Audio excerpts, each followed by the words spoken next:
The late afternoon sun poured gently into the large hall of the Civic Center in Victoria Island, turning the glass walls golden. Waiters moved like shadows, balancing wine glasses and trays of tiny foods people only picked at. Cameras flashed every now and then, and laughter floated like perfume around the air-conditioned room.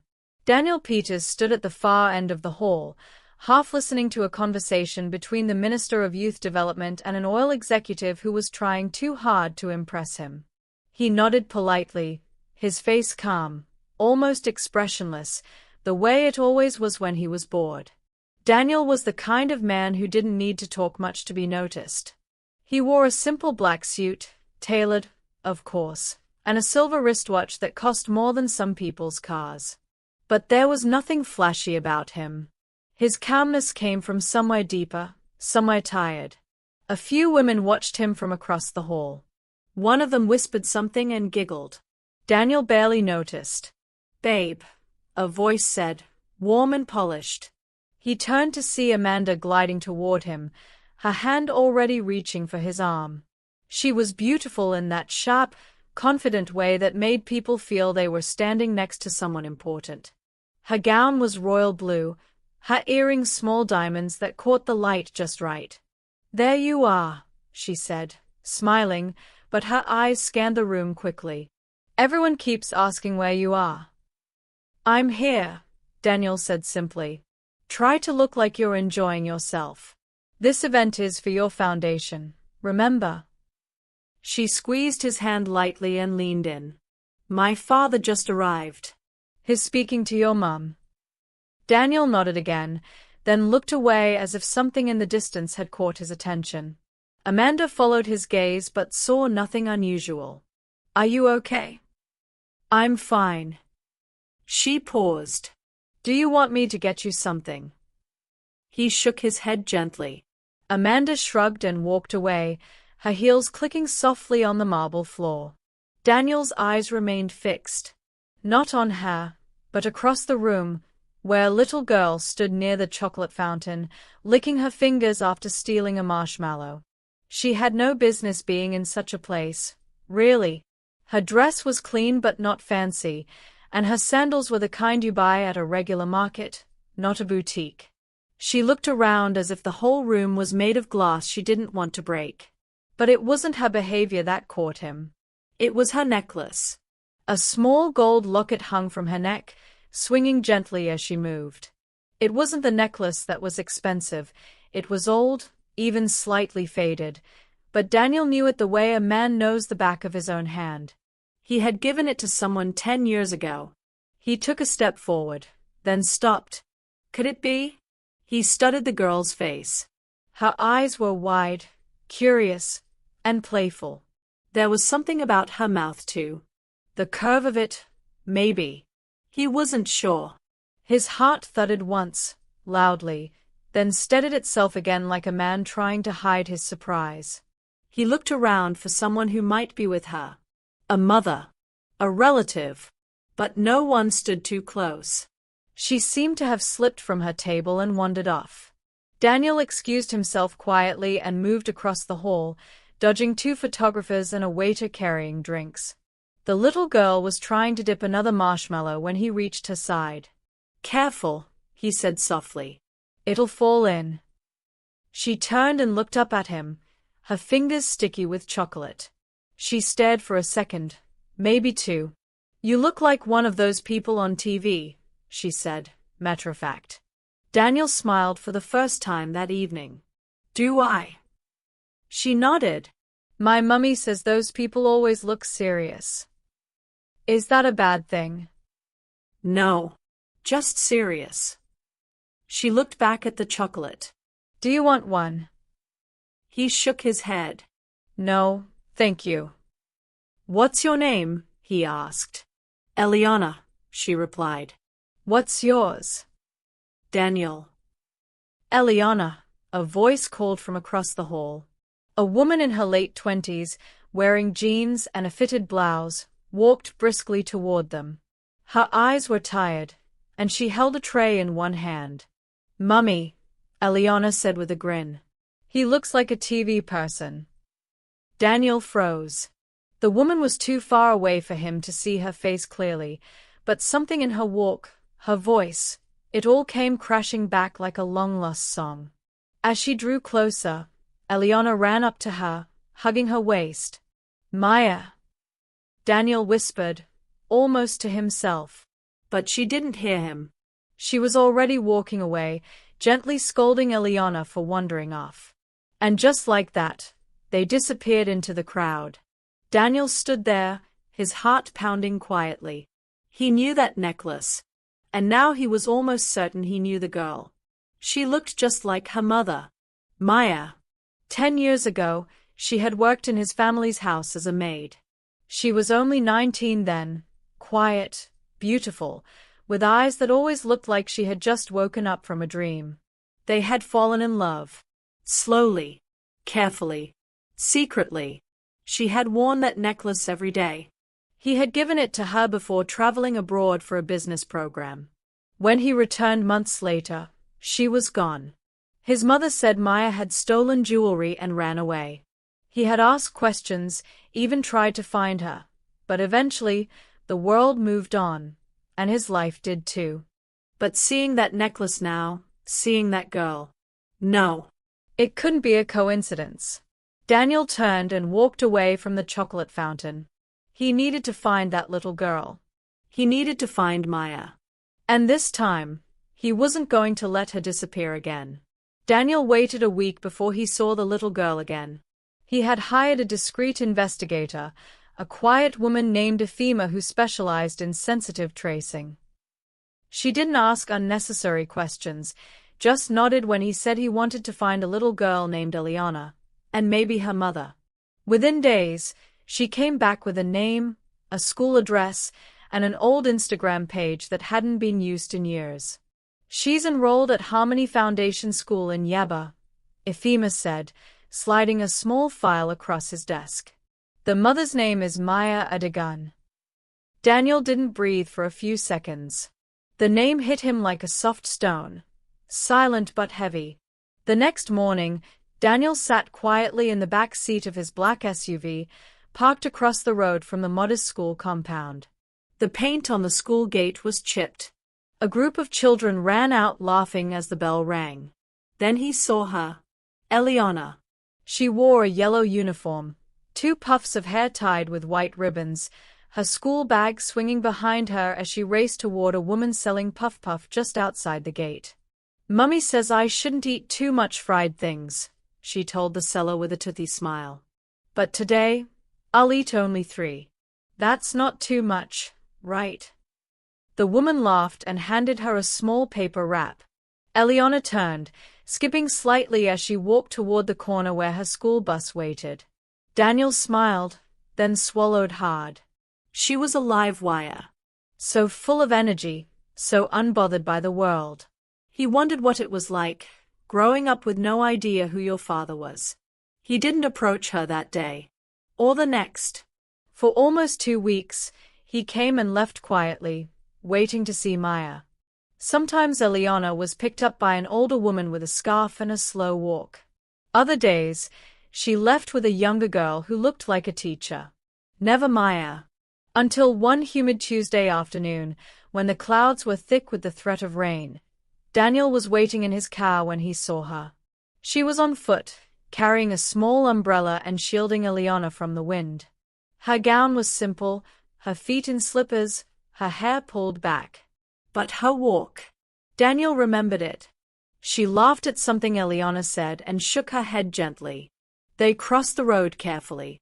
He didn't realize he had gotten out of the car until she turned around. Her eyes landed on him. And stopped. For a moment, nothing moved. Eliana kept tugging her hand, asking about something, but Maya's eyes remained locked on Daniel's. She took a slow step forward.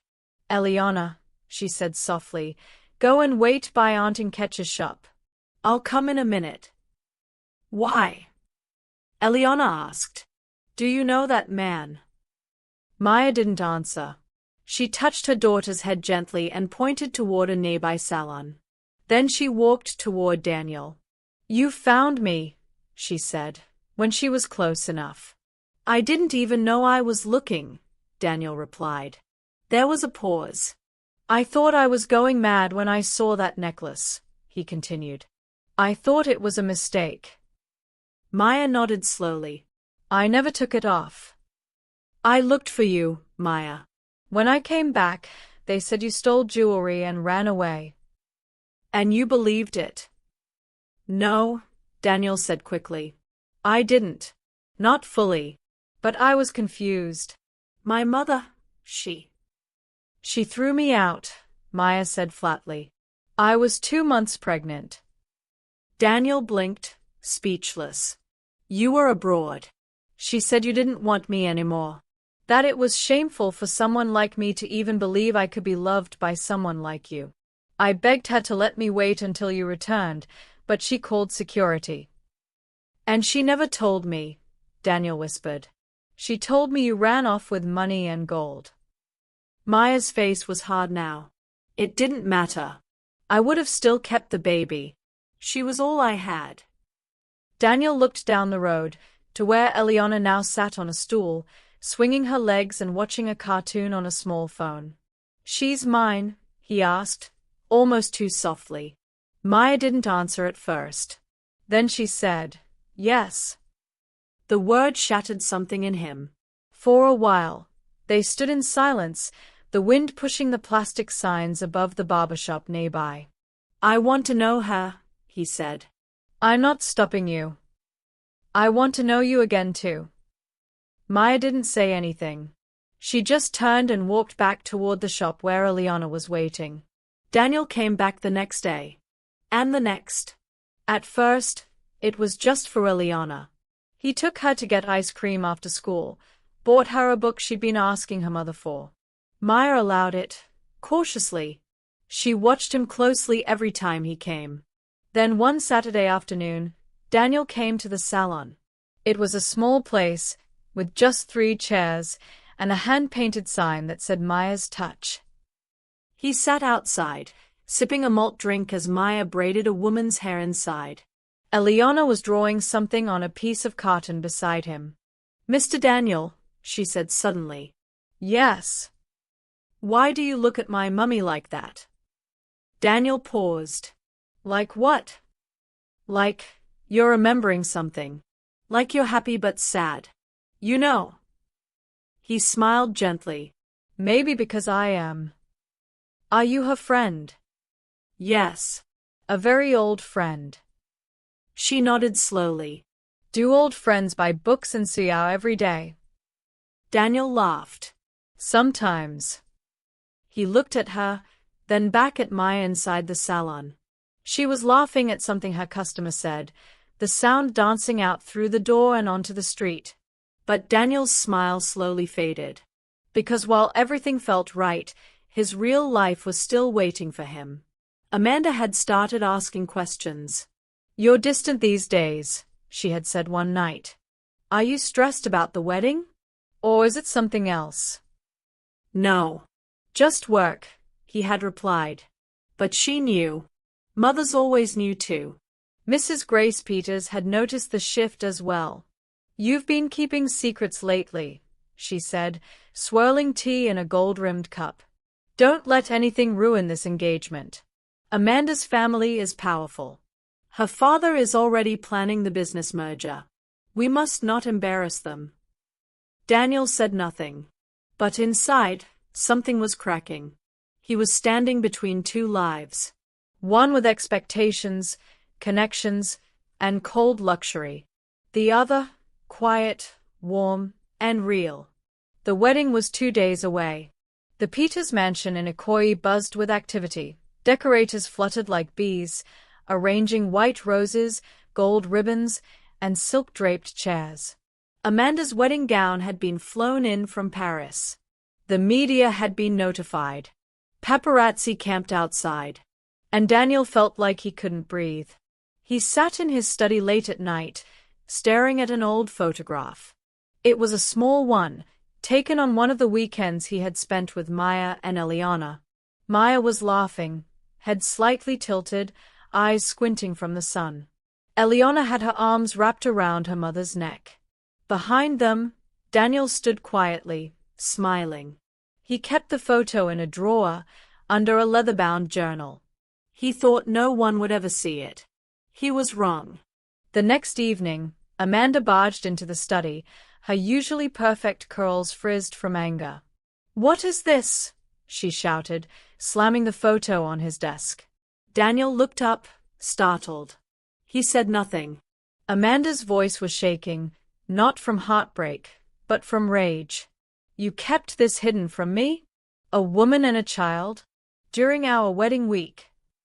Daniel sighed, stood up slowly, and walked to the window. "Her name is Maya," he said quietly. "And the girl? Eliana, she's my daughter." Amanda laughed bitterly. "Your daughter? Are you insane?" "I didn't know," Daniel replied. "I just found out. My mother." He paused, then turned to face her. "She lied to me. Maya worked in our house years ago. We were in love. I went abroad, and when I came back, she was gone. My mother said she stole from us and ran away." "Are you seriously trying to blame your mother for hiding a maid from you?" Amanda spat the word like poison. "So what now?" "You want to marry a nobody with a love child and embarrass both our families." "I don't care about the families anymore." "What about me?" she asked, voice breaking slightly. "What was I to you?" Daniel looked at her sadly. "You were comfort. Status. But not love." The door burst open before Amanda could reply. Mrs. Grace Peters stepped in, face stern. "What is going on in here?" Amanda didn't hesitate. "Ask your son. He's having an affair with some poor woman and her daughter. And he just told me he doesn't love me." Mrs. Grace froze. Her eyes shifted to the photo on the table. She picked it up, slowly. Then she sighed. She knew the photo. She knew the woman. Maya. "So it finally caught up with us," she said quietly. Daniel stepped forward. "Tell her, Mum. Tell her what you did." Mrs. Grace hesitated. Then, for the first time in her life, she lowered her eyes. "I did what I thought was best for you. That girl was a distraction. She was a maid. She didn't belong in your world." Daniel's voice shook with fury. "You threw her out. Pregnant. Alone. And then lied to me." Mrs. Grace nodded slowly. "I did." Amanda looked between them, stunned. "So it's true? You knew?" "Yes," Mrs. Grace said. "And if I had to do it again, I would." Daniel stepped back like he'd been slapped. The truth burned in the air. Amanda grabbed her purse and the photo. "Enjoy your pathetic little love story.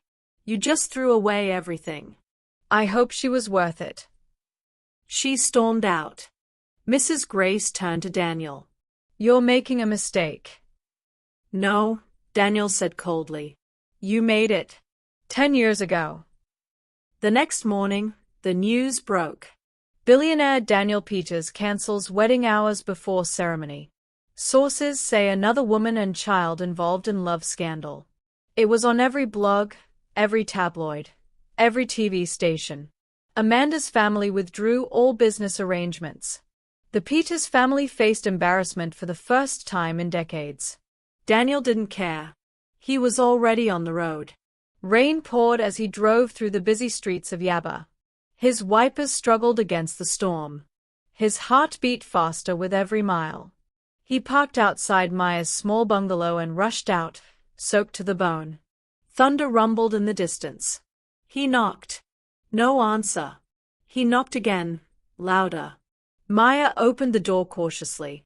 Her eyes widened at the sight of him, dripping wet, breathless, eyes raw with emotion. He didn't say anything. He dropped to his knees, in the rain, on her doorstep. Maya gasped. "Daniel, get up." "What are you doing?" But he didn't move. "I failed you," he said, his voice hoarse. "I was supposed to protect you. I was supposed to fight for you. But I didn't even know what happened. I believed lies. I let my mother ruin the best thing that ever happened to me. Maya's lips trembled. Daniel, please. No. Let me finish. He took her hand. If you'll let me, I'll never fail you again. Or Eliana. I'll fight. I'll stand with you. I'll start over, no matter how long it takes. But I need you to know, I never stopped loving you. Maya blinked against the rain. Her heart raced. Everything she had buried, the pain, the hope, the anger, the love, it all rose to the surface. I don't know if I can trust again, she whispered. I'll earn it, he said. I'll prove it. Every day. Eliana peeked out from behind the curtain. Mummy, she asked. Why is Uncle Daniel kneeling in the rain? Maya turned to her daughter, then back to Daniel. And slowly, she helped him up. But her eyes were still full of questions. Still full of love. Still full of fear. The days that followed were quiet. Not the kind of quiet that brings peace, but the kind that comes with heavy thinking. Maya sat most nights at the window, staring at the same spot where Daniel had knelt in the rain. She kept going over everything in her head, his words, the look in his eyes, the years of silence, the betrayal from his mother. Eliana was asleep in her room. The hum of the ceiling fan and the distant horns from the main road were the only sounds. Maya sighed and leaned back. She didn't know what to do. She loved him. She had always loved him. But love alone didn't wash away the years she had cried in silence, raised a child alone, and endured people calling her names behind her back. Still, Daniel had returned. And this time, he had stayed. Daniel didn't call for 2 days. Then on the third day, Maya heard a knock. It was Eliana who opened the door. She blinked at the sight of the man standing there, holding a small pink bicycle with a ribbon tied to it. For you, he said. Her face lit up. For me? Daniel nodded. Only if you promise to ride it every day. She ran outside and hugged the bicycle like it was a person. From that day, Daniel became a part of their lives. Slowly, quietly, he picked Eliana from school sometimes. Waited at the gate in a plain black car, wearing sunglasses like he was in hiding, which made the kids call him Uncle Spy. Maya watched from the window every afternoon as Eliana talked his ears off. She was opening up to him. And Maya could see it happening, bit by bit. Walls were crumbling. One Saturday, he took Eliana to a small park in Ikeja. They sat on a bench eating puff puff and zobo. She looked up at him suddenly and asked, "Why don't you have a wife?" Daniel chuckled. "Why do you ask?" "Because you're always alone," she said. "And you look at my mummy funny." Daniel almost choked on his drink. "She's very pretty," Eliana added, matter-of-factly. "Yes," Daniel said, quietly. "She is." Eliana tilted her head. "Do you like her?" He paused, then nodded. "Very much." "Then marry her." Daniel laughed. It was deep, from his chest, the kind of laugh that had been missing from his life for years. Meanwhile, the Peters family was on fire. Grace called, texted, and even sent the driver to find Daniel, but he didn't respond. Until one evening, he showed up at the family house. Alone. Dressed simply. Calm, but firm. Grace was waiting in the living room, dressed in a silk wrapper, her expression unreadable. "You've embarrassed this family, Daniel," she said without looking up. "No," he replied. "You did that. The day you threw a pregnant woman out of this house like trash." Grace sighed. "You were young." "She trapped you." "She didn't," he said, voice steady. "She loved me. And I loved her." "And you stole 10 years from me." Grace looked at him for a long moment. Then something in her face changed. "I didn't know she was pregnant," she said softly. Daniel didn't reply.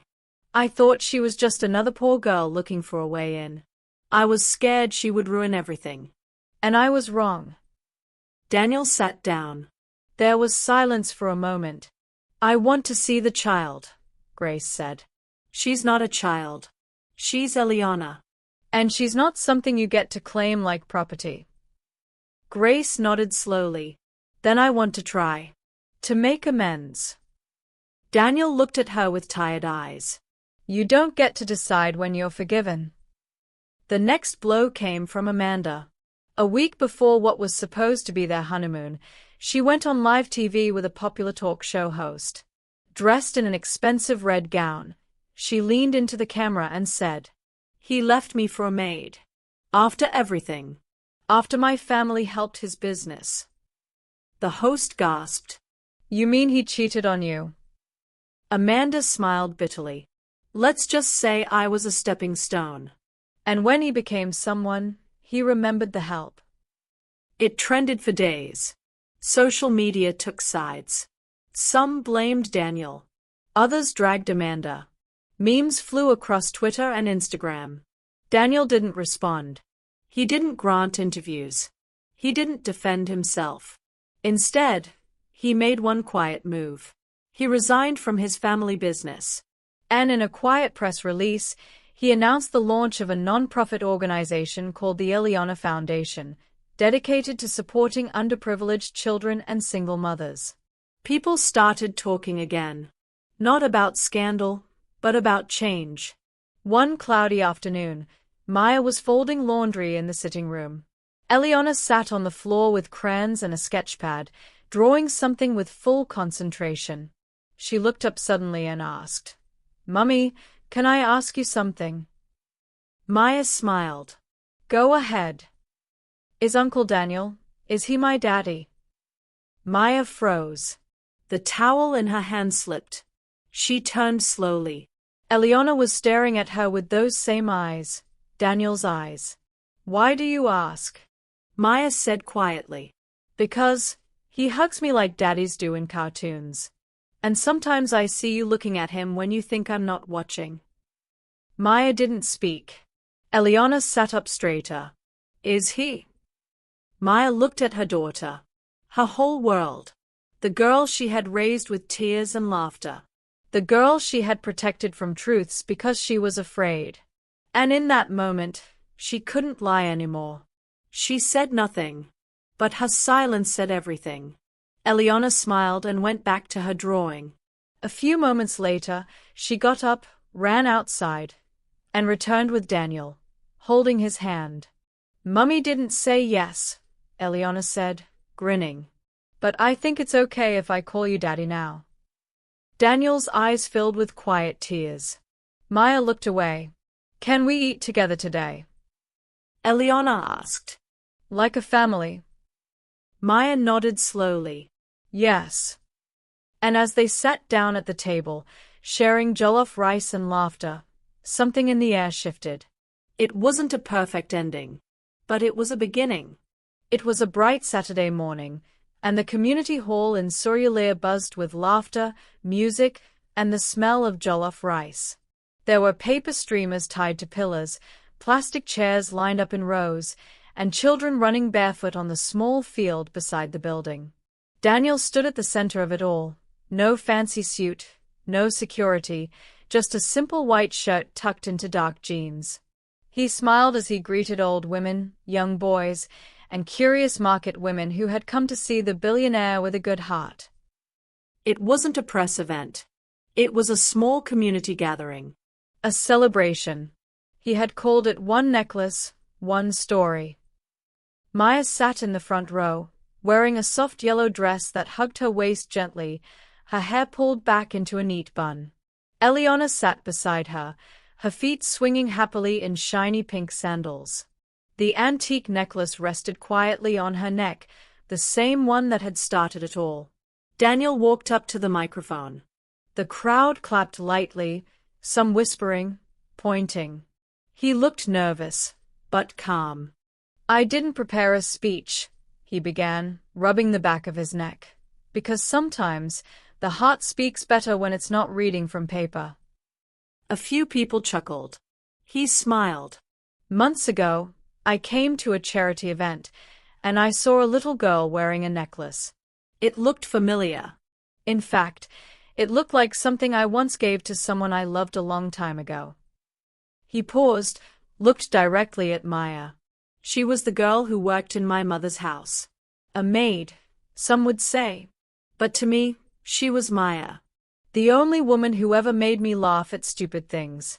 The one who believed in me before I believed in myself. The crowd was silent. I lost her once, he said, voice cracking. Because of lies, and pride, and fear. I lost 10 years of being a father. 10 years of being a man who could have held her hand through it all. Maya wiped her eyes gently, trying not to cry. Daniel turned to Eliana and smiled. But that necklace, it led me back. To her. To them. He bent down and pulled something from his pocket, not a box with a ring, but a small, old-fashioned key, shiny, gold, and beautiful. Eliana, he said, kneeling before her in front of everyone. This key is not just for a house. It's a key to everything I should have been for you. Your father. Your protector. Your friend. Eliana blinked, confused at first. Then she looked up at her mother, whose hand was now covering her mouth in quiet disbelief. Daniel turned to Maya. I love you, he said simply. I never stopped. And I want to build the rest of my life with you. No press, no pressure. Just us. Will you marry me? Maya was already crying. She nodded before she could even speak. Then whispered, yes. The crowd erupted in applause. Some stood, others clapped with tears in their eyes. Old women shouted blessings. Someone played a drum. It wasn't a wedding, but it felt like a beginning of something beautiful. Later that evening, the crowd had gone. Maya stood with Daniel by the car, laughing as Eliana jumped into the back seat, humming a song she made up. As they walked toward the car, hand in hand, Eliana tugged gently at Daniel's sleeve. Daddy. He turned. Yes, sunshine. She looked up, serious this time. Can I wear the necklace at the wedding? He smiled and touched the pendant gently. Yes, he said. But next time, you'll wear it with your mother's wedding dress. Eliana beamed. Maya blinked fast, her heart full. And as they drove away, 3 hands linked across the car seat, one large, one gentle, one small. There was no doubt left. This wasn't just a love story. It was a home, rebuilt.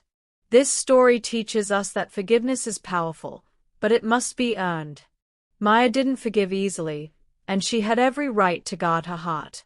But in the end, forgiveness brought healing, not just for her, but for her daughter and Daniel too. Ultimately, the story reminds us that what is meant for you will always find you, but only if you are brave enough to face your past, tell the truth, and follow your heart. Thank you for watching Story Lovers. Please like, subscribe, and turn on notification bell so you can get notified whenever we drop new stories.